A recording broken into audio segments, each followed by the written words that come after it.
First of all, maybe lay out what is a lazy bull market and what does that mean exactly for investors' portfolios? Yeah, I think a lazy bull market is to be contrasted with a raging bull market. So if you kind of think about a raging bull market coming out of 2009 through 2011, it's just things go down and then they go up. The lazy bull market that we've been talking about is more of sort of akin to what you saw during the 70s, early parts of it before you had the oil embargo. During that like 3-year period, it was more of a W shape. Now, in inflation-adjusted terms, that was much worse because you had rising inflation. So the real returns were negative. But in terms of actually trying to translate into what we might see ahead, we actually believe that we're going to be seeing some continued strength with the markets over the longer term, but with plenty of these opportunities to be dollar cost averaging back into something more aligned with your strategic allocations. So, Bill, let me come to you then. What prevents this from becoming a raging sort of bull market, and how does that change your recession outlook for the year? It certainly could become a raging bull market. I think it is tough to not at least be worried about recession. I would just point to the New York Fed has a recession probability gauge that's up at 71% right now.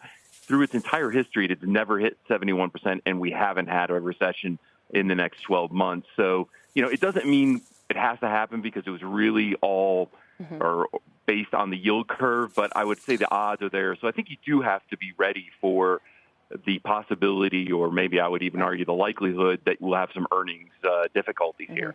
Now, one of the most resilient parts of the economy has been the consumer, right, Brian? So can they remain strong? What do you foresee over the next 6 to 12 months? We're a little worried about the consumer, thinking that maybe they're going to be getting a little exhausted as far as those credit lines that they have, right? There's not a lot of stimulus in the savings accounts anymore. Credit card debt has been rising at a, frankly, unsustainable pace. And so maybe a lot of the strength that we've seen in the services sector is really going to begin to falter. And there's not a lot to really endear yourselves to thinking about manufacturing doing the heavy lifting, just given the relative size of services versus, say, goods spending. So we could see that economic type of recession, a little tough going, muddling along. Now, we would point out, though, we're already in the midst of an earnings recession. That doesn't typically happen. You usually have earnings falling with the economy, but this time it seems like earnings fell first. Doesn't mean there isn't still more downside, but maybe that's actually what the market bottoms back in October were pricing in, was the earnings recession we're going through. Right. So, Brian, I've been interested in this idea of tech as a new defensive, right? This is different than cycles we've seen in the past because the mega caps just have so much cash on their balance sheets.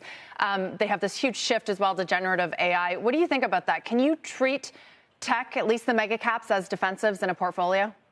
In a way, you do have to, I think, distinguish between those techs where the valuations are just at nosebleed levels.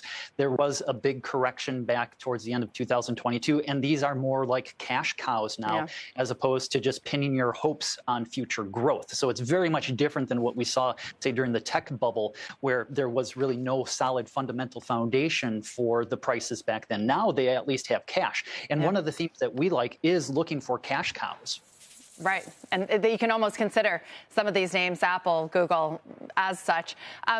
Bill, last question to you. I want to look at one of your picks. You like AnheuserBusch. Is that because you think that sort of the troubles are in the past? Is there a new catalyst? Why do you like it?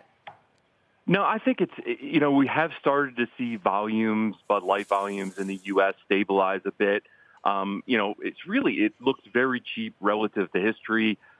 They have a great, again, setting aside the politics of it, certainly that brand was dinged a little bit in the U.S. They have a lot of other, large and strong beer brands, both in the U.S. and globally. So I do think there's an opportunity there. It's also the secondary side of that is this thought that, if we do have a recession, typically alcohol consumption does not fall.